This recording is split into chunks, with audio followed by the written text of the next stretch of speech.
Hey guys, welcome back to the Readers. I hope you are having an amazing day. Let's get right into the stories. The first one is an entitled People Story. Can an HOA legally claim your property just because everyone's used it for years? That's what they told me, right after installing a guest parking sign at my driveway entrance. When I proved the easement wasn't for them, they doubled down anyway. So on the morning of their biggest event, I made one move that forced a public showdown. And the police had to pick a side. My wife and I bought our house about 3 years ago. It's what they call a flag lot, which basically means our house sits way back from the main street with a really long driveway connecting us to the road. The driveway is probably about 400 feet long and honestly looks more like a private road than a typical driveway.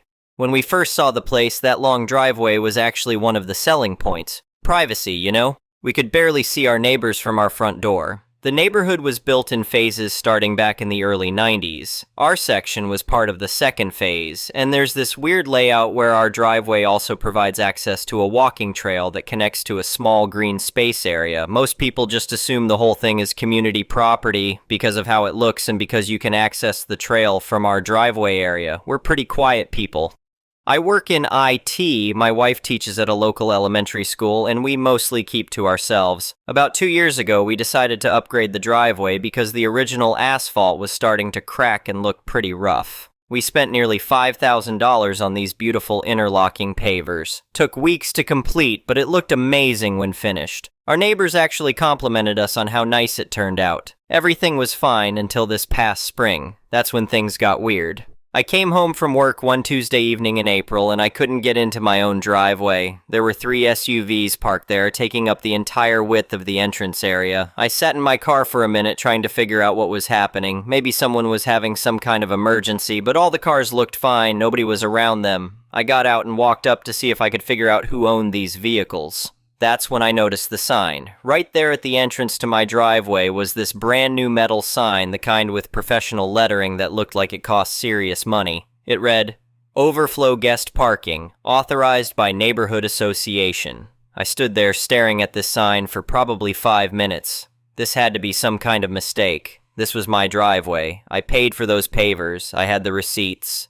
One of my neighbors, this woman who lives 2 houses down from where my driveway meets the street, was out getting her mail. She saw me standing there and actually waved at me like everything was normal. She called out that it was so nice the association had finally solved the parking problem for when people have guests over. She said her book club was meeting at her house next week and now she wouldn't have to worry about where everyone would park. I walked over to her and asked if she knew anything about this new parking situation in my driveway. She looked at me like I was confused about something obvious. She explained that the association board had discussed the parking issue at their last meeting and decided to use the unused asphalt area for community guest parking, especially for events and gatherings. She said they'd been having problems with street parking during bigger neighborhood events, and this was the perfect solution.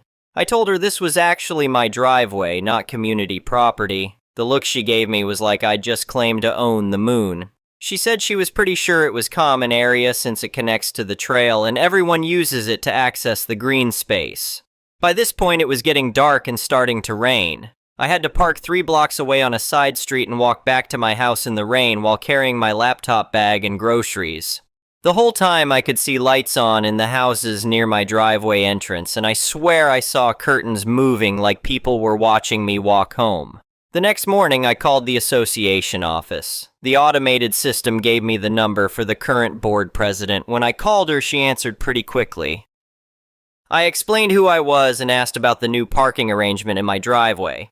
Her response was immediate and condescending. She told me that the board had voted to utilize the available paved area for community needs, especially with the annual neighborhood gathering coming up in a few weeks. I asked her what gave the association the right to use my private property for parking. She actually laughed and said it wasn't private property. She insisted it was common area and suggested I review my property deed if I was confused about the boundaries. When I pressed her for documentation about this decision, she became more dismissive. She said the decision was made according to proper procedures and that homeowners needed to think about what's best for the community as a whole, not just their individual convenience. I asked specifically for copies of any CC&R amendments or documentation showing this area was designated as common space. She told me to submit a formal request in writing if I wanted to see association documents, but assured me that everything had been done properly. Before hanging up, I told her I would definitely be reviewing my deed very carefully that evening. Something in my tone must have registered because there was a pause before she said that was fine, and that she hoped I would come to understand the community benefits of the arrangement.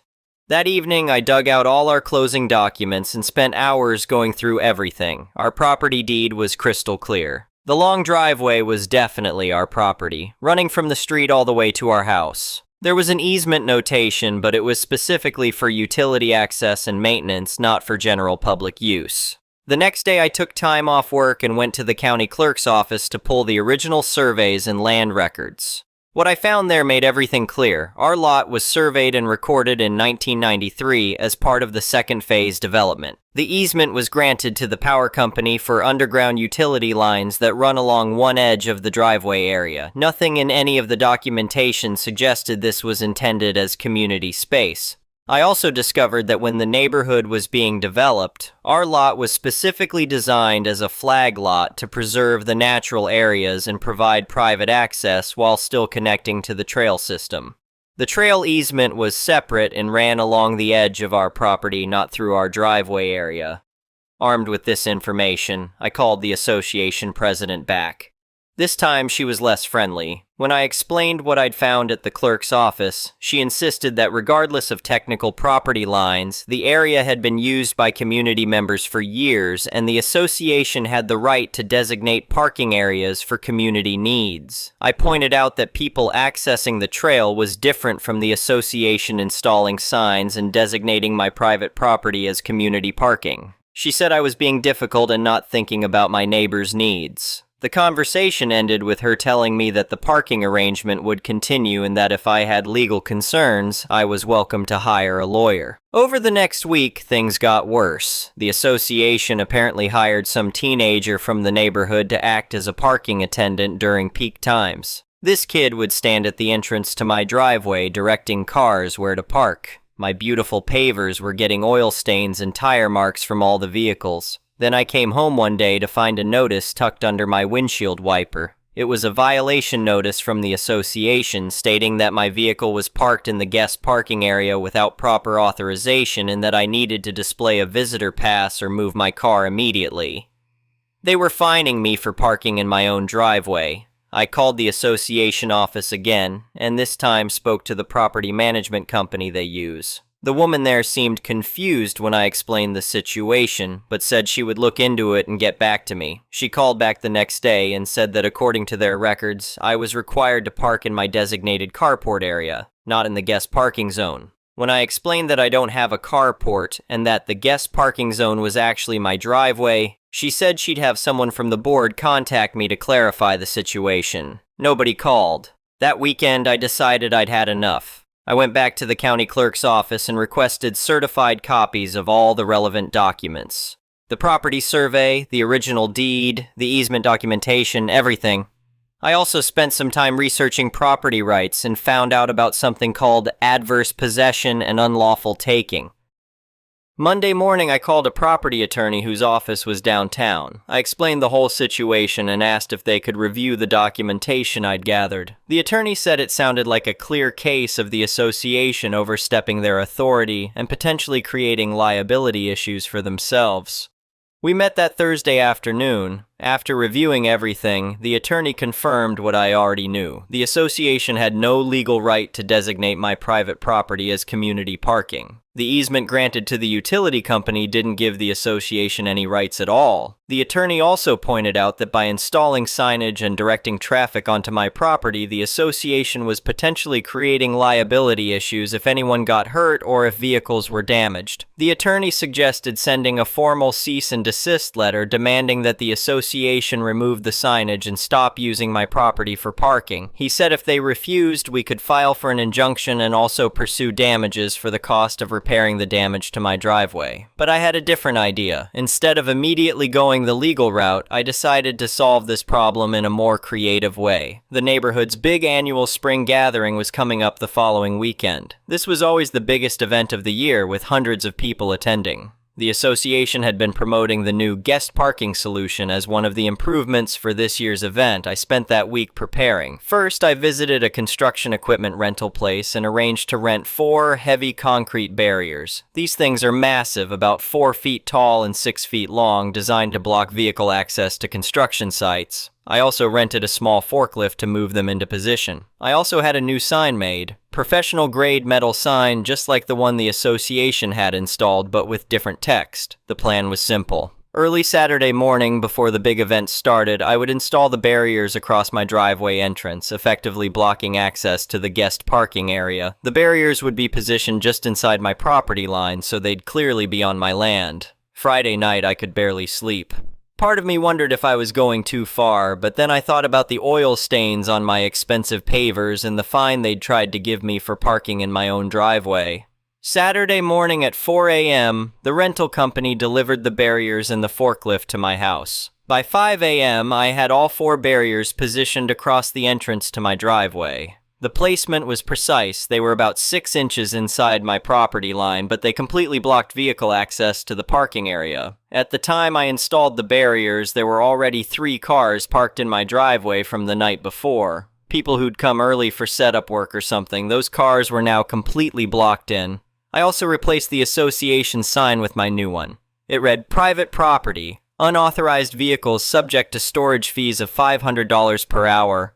By parking here, you agree to these terms. All vehicles currently on premises are subject to immediate removal or storage fees." Then I went inside and waited. Around 7 a.m., I heard the first car arrive and saw the driver stop at the barriers. They sat there for a few minutes, probably trying to figure out what was happening, then drove away. Over the next hour, several more cars arrived, paused at the barriers, and left. Around 8:30 a.m., my phone started ringing. It was the association president. She was furious. She demanded that I remove the barriers immediately and accused me of sabotaging the community event. I calmly explained that the barriers were on my private property and that I was simply preventing unauthorized use of my land. She threatened to call the police if I didn't remove them immediately. I told her that was her right, but that I would be happy to show the police my property deed and survey documents.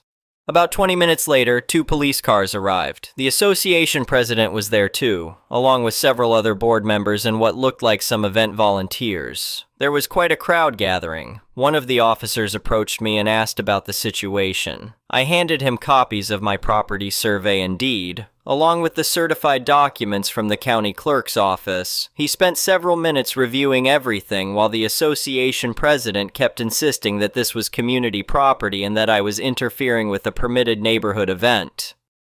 After reviewing the documents, the officer had a brief conversation with his partner. Then he approached the association president and told her that based on the property documentation, this was clearly a civil matter involving private property rights. He said the police couldn't force me to remove barriers from my own property. The association president became even more agitated. She pointed to the cars that were blocked in and said I was holding people's vehicles hostage. The officer looked at my sign about storage fees and asked if I was seriously planning to charge people for parking on my property without permission. I said that the sign clearly stated the terms and that by parking there, people had agreed to those terms. The officer seemed to find this amusing, but said it was a civil matter and that if people wanted their cars, they'd need to work it out with me directly. By this time, word was spreading through the neighborhood about what was happening. People were coming by to see what all the commotion was about. Some of the car owners had arrived and were demanding that I move the barriers so they could get their vehicles. One guy, who owned a big pickup truck that was parked closest to my house, was particularly angry. He threatened to move the barriers himself. I pointed out that would be destruction of private property and that there were police officers right there who could arrest him for it.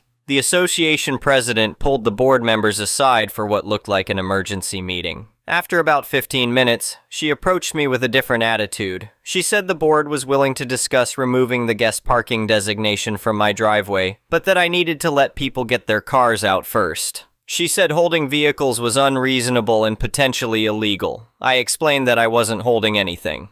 The vehicles were parked on my property without permission, and the owners were welcome to remove them once they'd paid the posted storage fees. This led to another round of arguments and threats. The car owners were getting more frustrated. The association board was trying to figure out their options. The police officers were mostly just watching and occasionally reminding people to keep things civil. Around noon, one of the car owners approached me privately. He said he just wanted to get his car and leave, and asked what it would actually cost. I told him the sign stated $500 per hour, and his car had been there since the previous evening, so the fees were accumulating. He asked if I was seriously going to charge him that much. I said the terms were clearly posted and that parking on private property without permission had consequences. At that point, the association president came over and said the board was prepared to pay for all the storage fees if I would remove the barriers and allow the event to continue. She said they could work out the property boundaries issue later. I told her I wasn't interested in their money. What I wanted was the guest parking signs removed, a formal acknowledgement that this was private property, and payment for professional cleaning of my driveway to remove the oil stains and tire marks from all the unauthorized parking. She said that would need to be approved by the full board and could take weeks. I pointed out that the storage fees were accumulating by the hour and that the longer this took, the more expensive it would become. The car owners were now openly angry with the association board for creating this mess. One woman was particularly upset because she needed to get to her daughter's soccer game and her car was completely blocked in. Around 1 p.m., the association president came back with an offer. The board would immediately remove all guest parking signage from my property, formally acknowledge the property boundaries, and pay for professional driveway cleaning. In exchange, I would remove the barriers and waive any storage fees. I said I needed to see the formal acknowledgement in writing before I agreed to anything. She said she didn't have the authority to create legal documents on the spot. I suggested she contact the association's attorney and get proper documentation prepared. By 3 p.m., the annual spring gathering was supposed to be starting, but half the volunteers couldn't get to their cars and there was no guest parking available. People who were arriving for the event were being turned away because there was nowhere for them to park. The association president was now clearly desperate. She offered to have their attorney draft whatever documentation I wanted if I would just remove the barriers and let people get their cars. I agreed to remove the barriers once I received written confirmation that the association acknowledged this was private property, would remove all signage, and would pay for professional driveway cleaning. I said I would waive the storage fees as a gesture of goodwill once the documentation was provided. The attorney apparently worked weekends because by 5 p.m. I had a formal letter acknowledging that the driveway area was private property, that the association had exceeded its authority in designating it as guest parking, and that they would pay for professional cleaning of the damaged pavers.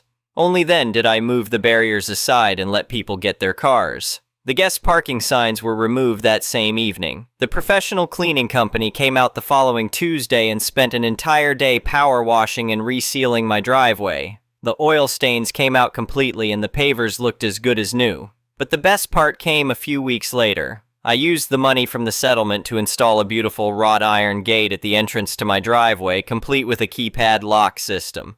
Now the only guests who park in my driveway are the ones I actually invited. The association president resigned from the board about a month after all this happened. I heard through neighbors that the legal costs and the damage to the association's reputation made her position untenable. The whole experience taught me something important about standing up for your rights even when everyone else thinks you're being unreasonable. Sometimes you have to be willing to make people uncomfortable to get their attention. My wife was initially worried that we'd made enemies of all our neighbors, but surprisingly most people were actually supportive once they understood what had really happened. It turned out a lot of people had issues with the way the association board was operating, and my situation became a catalyst for broader changes in how they handled things. Several neighbors actually thanked me for standing up to what they saw as an overreach by the board. One couple mentioned that they'd been dealing with their own property boundary issues with the association and felt encouraged to pursue their own complaints. The new board that was elected 6 months later is much more careful about respecting property rights and following proper procedures before making decisions. They actually instituted a requirement that any decisions involving individual property must include legal review and property owner consent. I never had any intention of becoming the neighborhood troublemaker, but sometimes situations force you to take a stand. Looking back, I'm glad I handled it the way I did. The legal route would have taken months and cost thousands in attorney fees. My approach got immediate results and made a point that everyone understood. The concrete barriers probably seemed like overkill to some people, but sometimes you need to make a dramatic gesture to get people's attention. The association had ignored my reasonable requests and dismissed my property rights. They only started taking the situation seriously when their big event was disrupted and they faced financial consequences. Would I do anything differently if I could go back? Maybe I would have tried one more time to work things out before installing the barriers. But honestly, I don't think it would have made a difference. The association president was convinced she was right and wasn't going to back down until she was forced to. The whole experience also made me realize how important it is to know your property rights and have proper documentation. If I hadn't gone to the county clerk's office and gotten those certified surveys and deeds, I might not have had the confidence to take such a strong stand. A lot of people just assume that homeowners associations have broad authority over neighborhood property, but that's not always the case. They're limited by the same property laws as everyone else, and they can't just declare private property to be community space. I'd encourage anyone dealing with similar issues to do their homework first. Get your property professionally surveyed if there's any question about boundaries. Review your deed and any easement agreements. Understand what rights you actually have versus what the association claims to have. In my case, the association's biggest mistake was assuming that because something looks like community property, it actually is community property. They never bothered to check the actual legal status before making their decision.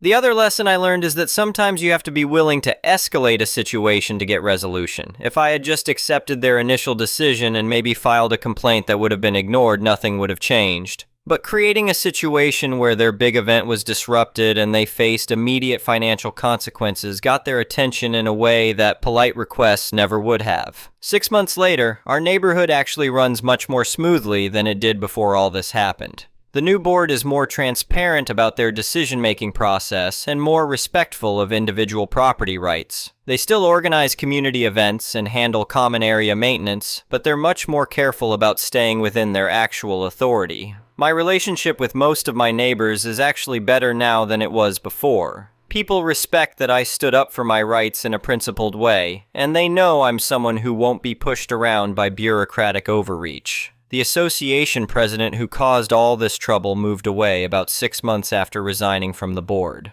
I heard she was having similar conflicts in her new neighborhood, which suggests that the problem was really with her approach to authority rather than any specific issue with our community. As for my beautiful driveway, it's never looked better. The professional cleaning and resealing actually improved the appearance of the pavers beyond their original condition. And now, with the wrought iron gate, I have complete control over who uses my property.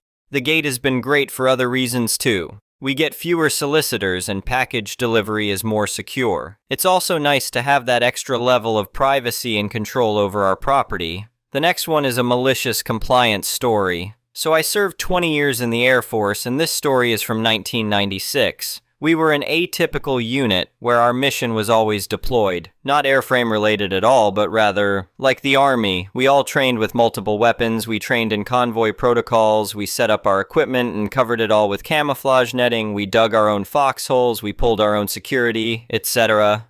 You get the idea. All of this was as a self-supporting unit, all designed to be operated outside any base if need be. We had about 250 people at any given time, and like any unit, not everyone took it seriously. This story happened on the first 3 days of a deployment to Denmark for a NATO Partnership for Peace exercise when meant a 2-day convoys from our base. I didn't participate directly, but I heard firsthand from those who did as it was happening and heard and saw the fallout, which wasn't severe, but it was very satisfying for myself. I worked radar maintenance, and after all hands went on deck for our equipment setup on a cliff overlooking the North Sea, we split into 2 12-hour shifts for the rest of the deployment. I had known a senior airman who outranked me since we were both in technical school 3 years prior, and this assignment was our second assignment, and it was nice to have a friend in the new unit, especially since it was my first deployment. We were both on night shift, as was A's girlfriend and future wife, Kay. Kay wasn't in our work center, but whenever A and Kay had free time, they were together. We came off shift and hit breakfast, and Kay was complaining about getting reamed at shift change. Now, Kay's supervisor was a somewhat crusty Master Sergeant V, and apparently he expected coffee to be ready by the time he arrived. Now, most of us in the service love coffee. We need coffee! The 6 of us working nights in our work center went through 1.5 percolators, 30-cup reservoir, a night. Like, if you have ever read a Jack Reacher book, his coffee preferences was exactly what it was like. The problem was that Kay and the one coworker she had on nights didn't drink coffee, so they didn't think of making it, and they also didn't think they should have to make coffee for someone else when they got zero benefit. So that first breakfast after our night shifts began, they decided they would maliciously comply with Master Sergeant V's order to have coffee ready when he came on shift. The next night, they intentionally used the amount of coffee for a standard drip pot you'd use at home, despite every work center having the same 30-cup percolators. So when shift change happened, the first thing Master Sergeant V said was, "You better have coffee ready," and they both nodded and gave a "yes, sir," and walked out the door, knowing they made the weakest brown water tea that would be considered undrinkable, and it would take another 15 minutes of anger-induced waiting by Master Sergeant V to have a decent cup of joe that he'd still have to make himself. Both A and myself were laughing when they relayed this to us at breakfast. That afternoon at shift change, Master Sergeant V tore into Kay and her coworker, and she came over to vent to A as soon as V was off shift. Apparently, he raged about half of his 12-hour shift because a couple different people on day shift told Kay how angry and grumpy V was. Well, Kay told us he yelled loud enough that others came to see if there was a fight once she told V they weren't coffee drinkers, so they didn't know how to use a percolator. He ended his second reaming with "figure it out," and stomped off. After venting and a hug and kiss from A, Kay said she'd make him a stronger pot of coffee with a much different smile than her normal one. It didn't look sarcastic, but it was twice as big as normal, and I realized she was going to enjoy what she was going to do. So she went and filled the percolator basket to the brim with coffee and turned it on. This was the beginning of a 12-hour shift, and as soon as it finished, she unplugged it and took it outside and took the top off to cool in the chilly North Sea nighttime air. Once it was room temperature, she refilled the basket to the brim, put the lid on, and took it inside to restart the percolator using the coffee that was already in it. She got 4 cycles in that night, in between her duties, which were minimal, as her system was rather new and much less labor-intensive than ours, and we were using our night shift to train us new guys, so we had much less free time. A and I found ourselves outside at shift change, on purpose. We found a way to make ourselves busy and let the others do the shift briefing. About a minute or two after Master Sergeant V arrived, you could hear the faint shouting from across the dirt road and patch of field that separated our work center from the rest of the squadron. 2 minutes later, Kay and her co-worker walked out with their heads down, and after about 20 paces turned to see if anyone was still watching. Then they started laughing hard enough to notice from just their silhouettes in the morning sun rising behind them.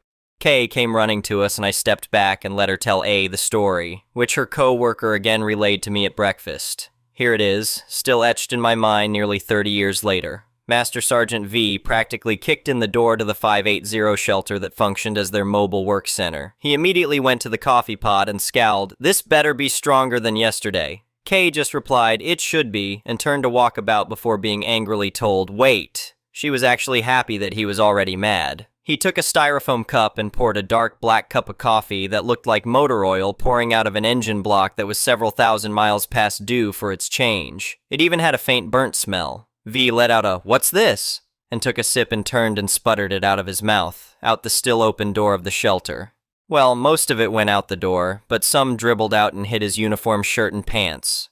Good thing brown is one of the woodland camouflage colors. He raged for half a minute and stomped back and opened a coffee percolator to see the ground's practically overflowing basket. He raged some more about wasting resources, to order them out of his sight before he could do something he'd regret. After they walked out the door, he took his cup to toss out the undrinkable coffee and raged again in the amount of grounds at the bottom. And he still had to wait another 15 minutes to get a drinkable cup of joe. We were well outside the exercise wire before he could enjoy it.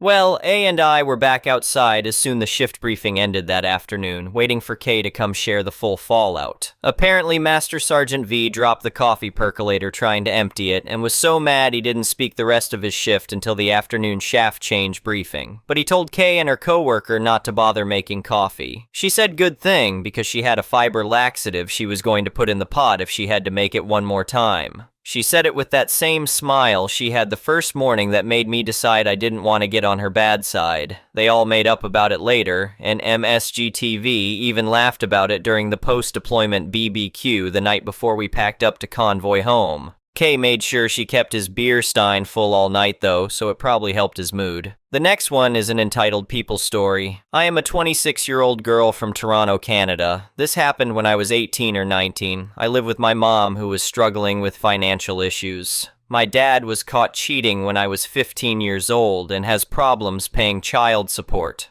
My mom couldn't even afford to take me to my prom and I had to miss it. Almost everyone in my school was going to universities and had their parents pay for dormitory. I remember when everyone had their first year, it looked so fun. I really wanted to have an experience as well.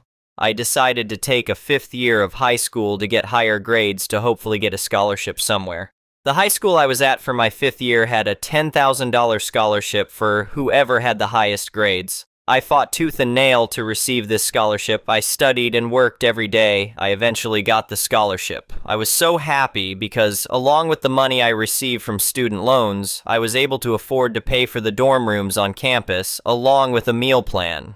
My mom still has no money, so everything was being paid by my student loan and my scholarship. I literally was just able to squeeze myself in. I was so excited. The university I chose had multiple different types of dormitory buildings. I chose a specific one because it had the most people. I really wanted to make friends and have an experience. That's why I wanted to be in the dormitory. I had a friend, let's call him Y, who was staying in the same dormitory building as me. Long story short, even though it had the most people, this dormitory was very closed off and it was difficult to meet new people. My friend Y was a guy and made a few friends who were guys, and I was friends with them as well. However, I really wanted to make some friends who were girls. I decided halfway through the first year I would apply to move to another dormitory building that was less closed off. I applied and got in. I didn't have to pay anything. In fact, I think this new dormitory was cheaper than mine. It was very open concept. Everyone in the building knew each other. So flash forward to when I move into my new dormitory halfway through the year. In this building, you share a room with 2 other roommates, and everyone had a bunk bed with a table at the bottom for doing schoolwork, homework, etc. I walked in and saw that one of the bunk beds had "Make America Great Again" and Trump stickers and posters everywhere. One of my roommates was from America, this is a Canadian university, and was a massive Trump supporter. I am not a supporter of Trump at all, and our personalities didn't mesh well together. No fights or arguments though. I tried to be polite because I had to share a room with her.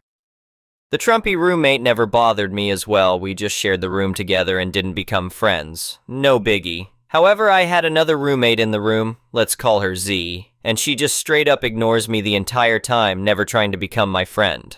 One time I had some clothes on my table that weren't organized and an empty pizza box, and they yelled at me about the mess. I was probably there for 3 weeks now. I asked the Trumpy roommate if my area of the room bothered her, and she said no, not at all. Z was just a neat freak. She would bring her friends into the room and ignore me completely. Okay, whatever. On the first day of moving in, I met Kay, who was a guy who shared the room with 2 other guys. Their room was like the communal room for the entire floor, people constantly walking in and out. They smoked weed and free blue in the room, not sure how they managed to do that with the RA. I became friends with Kay and spent a lot of time there. I made some friends while I was there. I would go to Kay's room every day to hang out and partied with them during the evenings. No one minded me coming in. The other 2 roommates were cool. I made friends, but we weren't exactly close enough for me to walk in like I do with Kay's room. They said the girl whose space I took was really cool and they miss her, but they like me a lot. I brought Y to party with us and everything was great. One night I was very drunk and ended up having sex with Kay. He was drunk too. The experience was mostly for him. I didn't really think the sex was that great.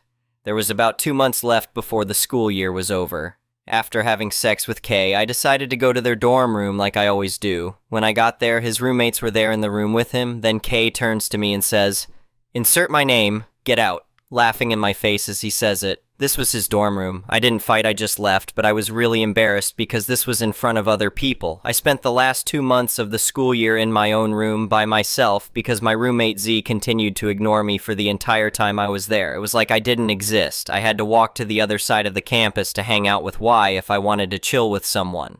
While I made friends with other people in the dormitory, I wasn't close enough with them to walk in like I did with Kay. I felt like I should have gone to a different university and that I wasted the $10,000 scholarship that I receive. People would be in Kay's room every day and every night, and I would constantly hear people partying and socializing while I was left out. Kay's room, like I said, was the room everyone went to go and socialize and party. I was completely alone in my own room because of Kay's actions. Before we had sex, Kay and his roommates liked me coming over there, and so many people like me went there every day to socialize. I am still salty about my experience since it took so much hard work and money to afford the experience and mine was just ruined. Anyway, thank you for watching.